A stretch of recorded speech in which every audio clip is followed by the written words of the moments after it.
Usai kemenangan dramatis Seirin atas Yosen, perhatian penonton langsung beralih ke pertandingan berikutnya yang mempertemukan Kaijo dengan Fukuda Sogo. Laga tersebut menjadi penentu tim terakhir yang berhak melaju ke babak semifinal Winter Cup. Fukuda Sogo datang dengan senjata utama mereka, Haizaki Sogo. Jauh sebelum Kisei dikenal sebagai anggota generasi keajaiban, posisi itu sebenarnya ditempati oleh Haizaki. Bakatnya di lapangan memang luar biasa, bahkan tidak kalah dari pemain-pemain elit lainnya. Namun, kemampuan hebat itu tidak diimbangi dengan sikap yang baik. Haizaki terkenal pemalas, enggan menjalani latihan, sering membuat keributan dan tak ragu menggunakan kekerasan untuk menyelesaikan masalah. Perilaku buruk itulah yang membuat pihak Teiko memutuskan mengeluarkannya dari tim, kemudian menggantikannya dengan sosok Kiseryota. Kini keduanya pun berdiri di sisi yang berlawanan. Pertandingan ini bukan hanya soal memperebutkan tiket semifinal, tetapi juga menjadi ajang pembuktian siapa yang benar-benar layak menyandang nama generasi keajaiban. Saat peluit pertama dibunyikan, Haizaki tidak langsung bermain agresif. Ia lebih memilih memperhatikan permainan Kaijo lebih dahulu. Setiap pola gerakan, teknik individu, hingga kebiasaan para pemain diamatinya dengan teliti. Setelah merasa cukup memahami lawannya, Haizaki mulai menunjukkan kemampuan spesialnya. Ia menyalin teknik para pemain Kaijo satu persatu, lalu menggunakannya untuk menyerang balik. Berkat kemampuan tersebut, Fukuda Sogo berhasil mencetak poin demi poin. Tak lama kemudian, muncul sesuatu yang sangat aneh. Para pemain Kaijo yang tekniknya telah ditiru mendadak kehilangan kemampuan menggunakan gerakan andalan mereka sendiri. Teknik yang biasanya mereka lakukan tanpa kesulitan, kini terasa canggung dan berantakan. Dan inilah kemampuan khas Haizaki yang disebut pillage atau mencuri teknik lawan. Jika Kisei hanya menyalin kemampuan lawan, Haizaki justru mengambilnya. Setelah meniru suatu teknik, ia mengubah ritme gerakan tersebut menjadi versi yang sedikit berbeda. Ketika pemilik aslinya melihat modifikasi itu, tubuh mereka tanpa sadar mengikuti pola baru yang salah. Akibatnya, koordinasi gerakan mereka menjadi kacau, sehingga teknik asli yang telah dikuasai bertahun-tahun pun tidak lagi dapat digunakan dengan baik. Strategi itu membuat Keijo benar-benar kehilangan taring. Hampir semua pemain kehilangan senjata terbaik mereka, sementara Haizaki terus memperlebar keunggulan timnya. Di mana saat mental Keijo mulai runtuh, sebuah suara terdengar dari bangku penonton. Kuroko berdiri sambil memberikan semangat kepada Kiseryota. Teriakan sederhana itu membangkitkan kembali tekad Kisei. Tanpa ragu ia akhirnya menggunakan kemampuan terkuatnya bernama Perfect Copy. Melalui teknik tersebut, Kisei mampu meniru kemampuan para anggota generasi keajaiban dengan tingkat kesempurnaan yang luar biasa. Ia bergantian memakai tembakan 3 angka Midorima, pertahanan kokoh Murasakibara, kecepatan eksplosif Aumin, hingga berbagai kemampuan elit lainnya. Sejak saat itu, alur pertandingan berubah drastis. Kaijo yang semula tertekan perlahan membalikan keadaan. Serangan mereka semakin sulit dihentikan hingga akhirnya berhasil mengalahkan Fukuda Sogo dan mengamankan tempat di semifinal. Dengan hasil tersebut, hanya 4 tim yang tersisa di Winter Cup, yaitu Seirin, Kaijo, Sutoku, dan Rakuzan. Keempat sekolah ini sama-sama diperkuat oleh anggota generasi keajaiban sehingga babak semifinal dipastikan berlangsung sangat sengit. Keesokan harinya, pertandingan semifinal resmi dimulai. Laga pembuka mempertemukan Sutoku melawan Rakuzan. Rakuzan datang dengan status juara Interhigh sekaligus tim terkuat di turnamen.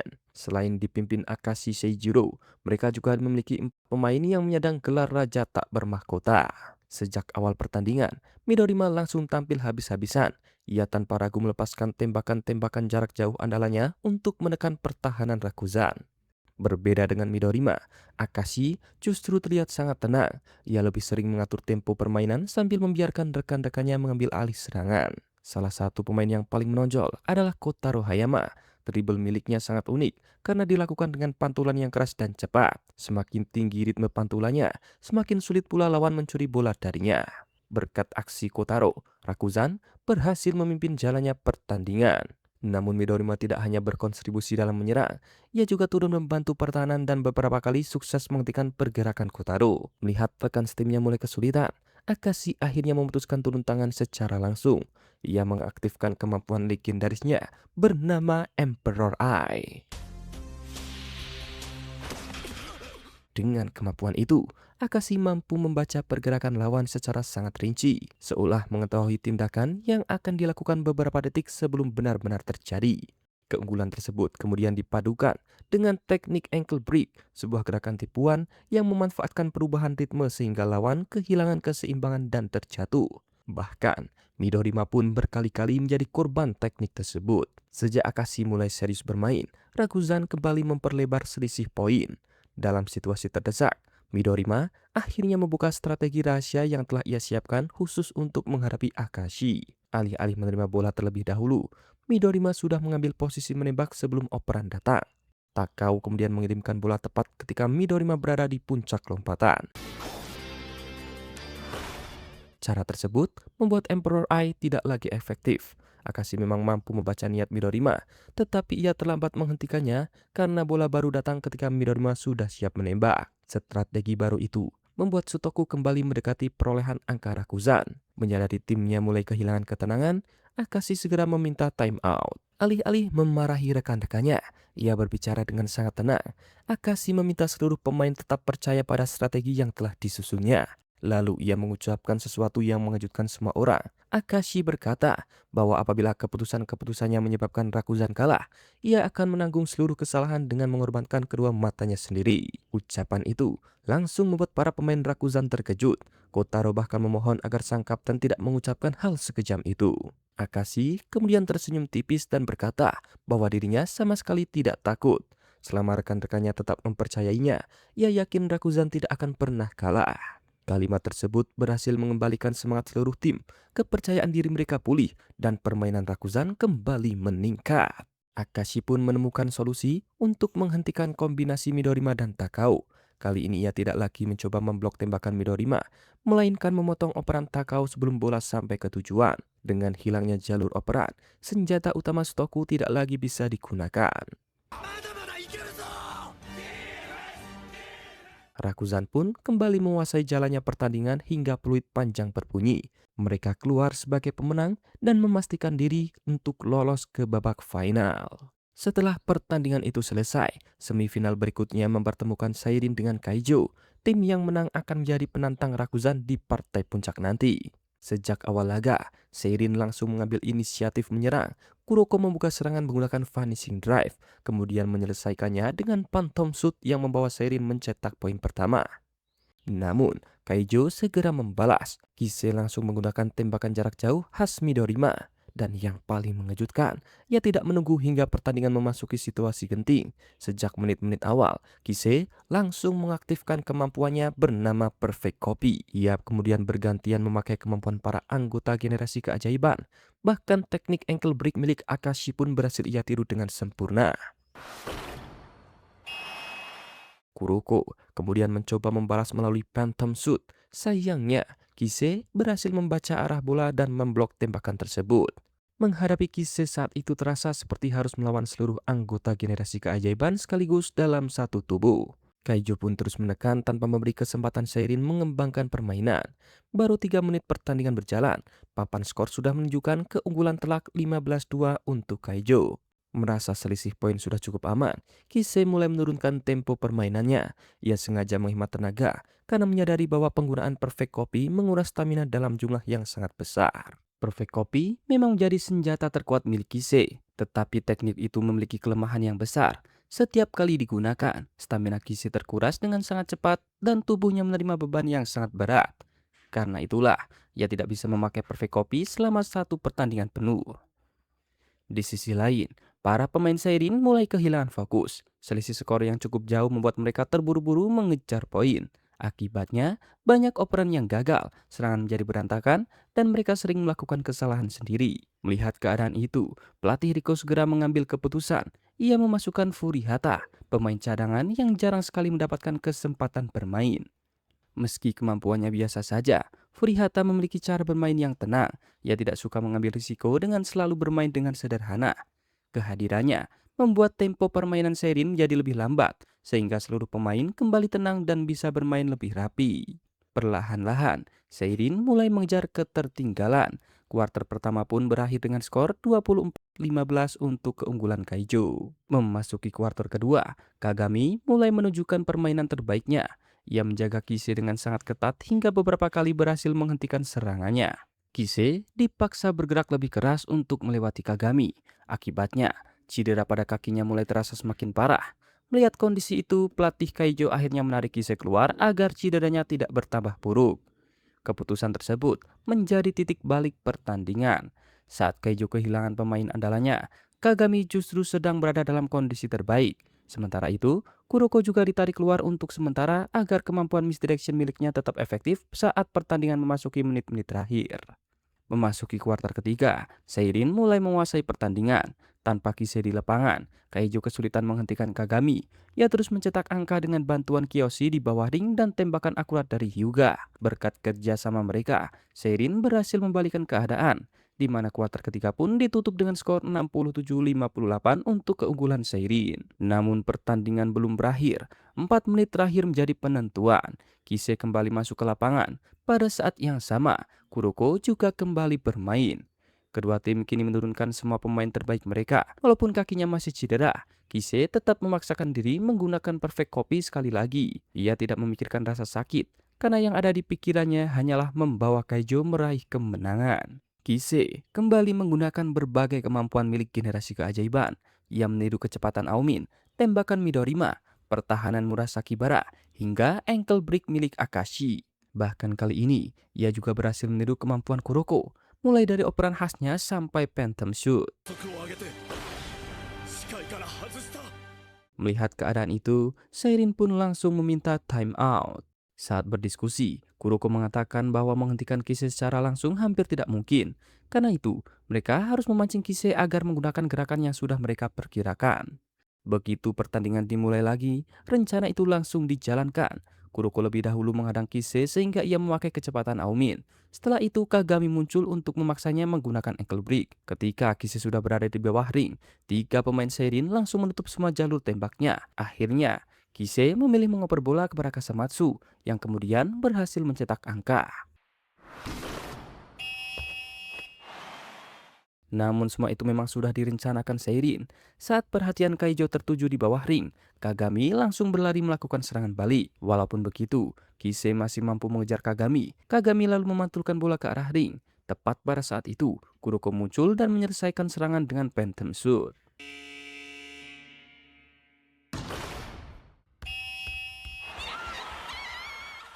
Seirin berhasil memenangkan pertandingan dan memastikan tempat di babak final. Lawan mereka berikutnya adalah Rakuzan, tim terkuat di turnamen Winter Cup. Sebelum final dimulai, semua tim mendapatkan waktu 1 hari untuk beristirahat. Kuroko memanfaatkan waktu itu untuk menceritakan masa lalu generasi keajaiban kepada seluruh anggota Seirin. Ia ingin mereka mengetahui siapa sebenarnya sosok Akashi sebelum pertandingan final dimulai. Dulu, saat masih di SMP Teiko, semua anggota generasi keajaiban sangat akrab. Mereka selalu bekerja sama dan menikmati setiap pertandingan. Namun semuanya berubah ketika kemampuan mereka berkembang semakin jauh.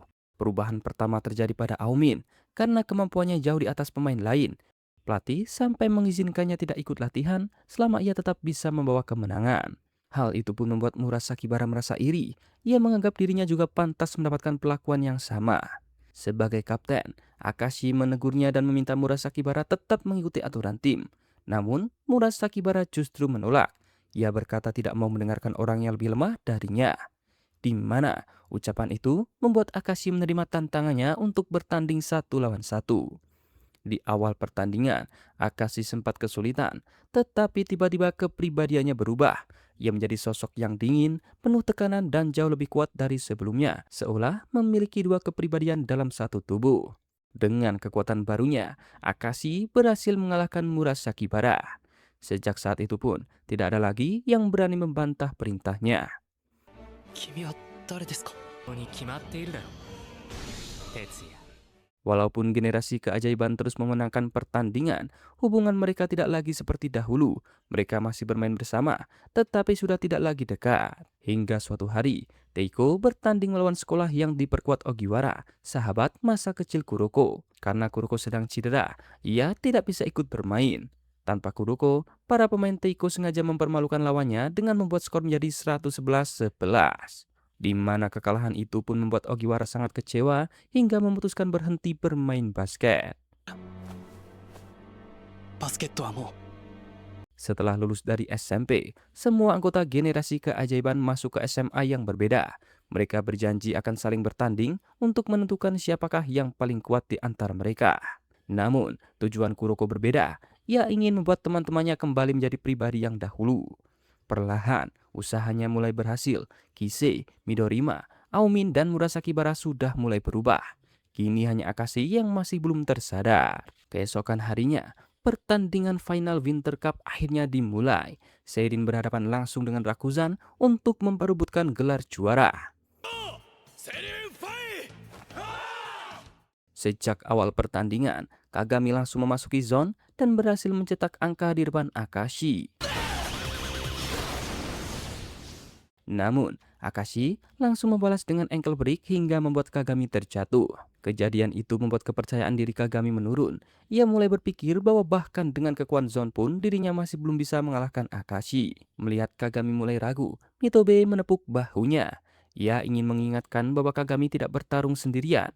Masih ada seluruh anggota Seirin yang siap membantunya. Mendengar itu pun, Kagami akhirnya sadar. Ia keluar dari zone dan kembali mengandalkan kerja sama tim. Seirin pun mulai memainkan operan cepat dengan Kuroko sebagai pengatur serangan. Namun, semua operan Kuroko justru berhasil dipotong oleh pemain Rakuzan. Bukan karena Kuroko salah mengoper, tetapi karena kemampuan misdirection miliknya mulai tidak efektif. Selama turnamen berlangsung, Kuroko sudah terlalu sering memperlihatkan teknik seperti Vanishing Drive dan Phantom Shoot. Semua lawan kini sudah mengenalnya. Karena semua orang mulai memperhatikan dirinya, Kuroko tidak lagi bisa menghilang seperti sebelumnya. Senjata andalan Seirin pun perlahan kehilangan kekuatannya pada pertandingan yang paling penting. Karena kemampuannya mulai kehilangan pengaruh, pelatih Seirin memutuskan untuk menarik Kuroko keluar. Meski begitu, Kuroko tidak menyerah dan sembari duduk di bangku cadangan, ia terus memikirkan cara agar bisa kembali menggunakan misdirection. Di saat yang sama, Rakuzan kemudian mengeluarkan senjata rahasia mereka. Mereka memiliki pemain bernama Mayuzumi Chihiro yang memiliki gaya bermain hampir sama dengan Kuroko. Tugasnya adalah mengirim operan dari posisi yang sulit ditebak, sehingga serangan Rakuzan menjadi semakin berbahaya.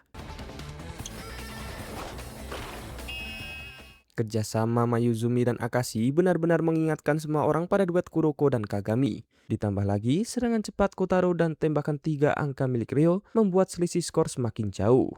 う見てるいや観察してるのか Seirin kini kembali berada dalam tekanan. Mereka meminta time out untuk mencari jalan keluar. Namun kali ini tidak ada satupun yang memiliki ide. Semua hanya terdiam karena kehabisan strategi. Di tengah suasana yang sunyi, Kuroko berdiri sambil menahan air mata. Ia berkata bahwa meskipun peluang mereka sangat kecil, ia tetap ingin memenangkan pertandingan bersama semua teman-temannya. ここで終わればの話。 Ucapan itu membangkitkan semangat seluruh pemain Seirin. Kuroko pun akhirnya kembali masuk ke lapangan. Walaupun misdirection miliknya belum pulih sepenuhnya, ia sudah memiliki sebuah rencana. Targetnya adalah Mayuzumi. Kuroko sengaja memancing Mayuzumi agar lebih sering menggiring bola, menembak, dan melakukan berbagai gerakan yang mencolok. Semakin sering Mayuzumi menjadi pusat perhatian, semakin besar pula keberadaannya disadari oleh lawan. Rencana itu pun berhasil. Sedikit demi sedikit Mayuzumi kehilangan perannya sebagai pemain bayangan. Di sisi lain, Kuroko mulai kembali menghilang dari perhatian lawan. Agar efek itu tetap bertahan, Kuroko tidak lagi memakai teknik seperti Vanishing Drive ataupun Phantom Shoot. Ia hanya fokus mengoper bola kepada rekan-rekannya. Lama-kelamaan, misdirection milik Kuroko kembali bekerja dengan sempurna. Sebaliknya, Mayuzumi kini tidak lagi memberikan banyak pengaruh bagi Rakuzan. Perlahan, Seirin pun mulai mengejar ketertinggalan. Tekanan yang terus-menerus mereka berikan membuat para pemain Rakuzan pun mulai melakukan kesalahan. Melihat timnya mulai goyah, Akashi akhirnya marah. Ia memutuskan mengambil alih pertandingan seorang diri. Kemudian Akashi pun memasuki zone. Kecepatan dan gerakannya meningkat drastis hingga hampir tidak ada pemain Seirin yang mampu menghentikannya. Untuk menghadapi Akashi, Kuroko menggunakan cara yang tidak biasa. Ia berdiri tepat di belakang Kagami dan sama sekali tidak melihat ke arah Akashi. Kuroko hanya mengikuti pergerakan Kagami, di mana saat Kagami bergerak ke satu sisi, Kuroko langsung bergerak ke sisi lainnya. Cara itu pun berhasil mengecoh Akashi. Kuroko berhasil mencuri bola darinya. Serangan balik pun langsung dilakukan. Beberapa saat kemudian, Kuroko kembali mengejutkan Akashi. Ia mengambil bola dari tangan Kagami, lalu langsung mengoper kembali sehingga Kagami bisa mencetak angka dengan mudah.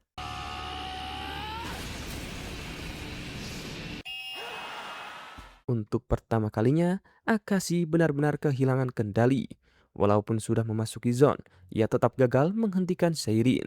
Mentalnya pun mulai runtuh, ia hanya terdiam dan kehilangan rasa percaya diri. Hingga Rakuzan pun meminta time out. Saat itulah, sesuatu terjadi pada diri Akashi. Kepribadian asli yang selama ini tertutup akhirnya kembali muncul. Sisi Akashi yang dingin perlahan menghilang dan digantikan oleh Akashi yang sebenarnya. Usaha Kuroko selama ini akhirnya membuahkan hasil. Namun yang mengejutkan, Akashi yang kembali menjadi dirinya sendiri justru bermain lebih hebat. Walaupun kemampuan individunya sedikit berkurang, ia mampu membuat seluruh rekan setimnya bermain jauh lebih baik. Operan-operannya membuat semua pemain Rakuzan tampil maksimal. Dan inilah kekuatan Akashi yang sesungguhnya. Jika pemain lain menggunakan zone untuk memperkuat diri sendiri, Akashi justru membuat seluruh timnya bermain di level yang lebih tinggi. 他の4人は別だが5人全員 Seirin kembali kesulitan menghadapi permainan Rakuzan, di mana saat time out berikutnya, Kagami tiba-tiba menyadari sesuatu, di mana ternyata masih ada tingkat zone yang lebih tinggi. Ia membayangkan sebuah pintu yang selama ini tidak bisa dibuka oleh siapapun. Lalu ia sadar bahwa kunci untuk membuka pintu itu adalah kepercayaan kepada rekan satu tim. Dan orang yang selama ini menjadi penjaga pintu itu adalah sosok Kuroko. Begitu menyadari hal tersebut, permainan Seirin pun langsung berubah. Semua pemain bergerak dengan sangat kompak. Mereka tidak lagi mengandalkan kemampuan masing-masing. Cukup dengan saling bertukar pandang. Mereka sudah tahu apa yang harus dilakukan. Pertandingan pun berubah menjadi duel dua tim dengan kerjasama yang luar biasa. Baik Rakuzan maupun Seirin sama-sama menyerang dengan tempo yang sangat cepat. Di mana 4 detik sebelum pertandingan berakhir, Hyuga berhasil memasukkan tembakan 3 angka sambil mendapatkan pelanggaran. Seirin pun memperoleh satu kesempatan lemparan bebas. Saat itu, skor menunjukkan Rakuzan unggul 105-104, di mana jika lemparan bebas masuk, pertandingan hanya akan menjadi imbang. Karena itu, Seirin kemudian memilih mengambil resiko. Mereka sengaja tidak memasukkan lemparan bebas agar masih memiliki kesempatan merebut bola pantul dan kemudian mencetak 2 poin sekaligus. Rencana itu pun dijalankan. Di detik-detik terakhir, Kuroko berpura-pura akan menggunakan Phantom Shoot, di mana Akashi langsung fokus menghentikannya. Namun, semua itu hanyalah tipuan. Kuroko ternyata mengoper bola kepada Kagami yang sudah berada di posisi bebas.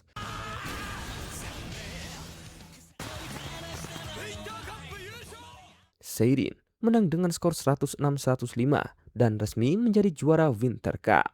Akashi menerima kekalahan itu dengan lapang dada, di mana sejak saat itu seluruh anggota generasi keajaiban akhirnya berubah. Kise, Midorima, Aomin, Murasaki Bara, dan Akashi tidak lagi bersikap sombong seperti dahulu. Berkat usaha Kuroko, mereka kembali mengingat alasan awal mereka bermain basket. Persahabatan yang pernah hilang akhirnya kembali terjalin. Jika dulu basket membuat mereka saling menjauh, kini olahraga yang sama justru menyatukan mereka kembali.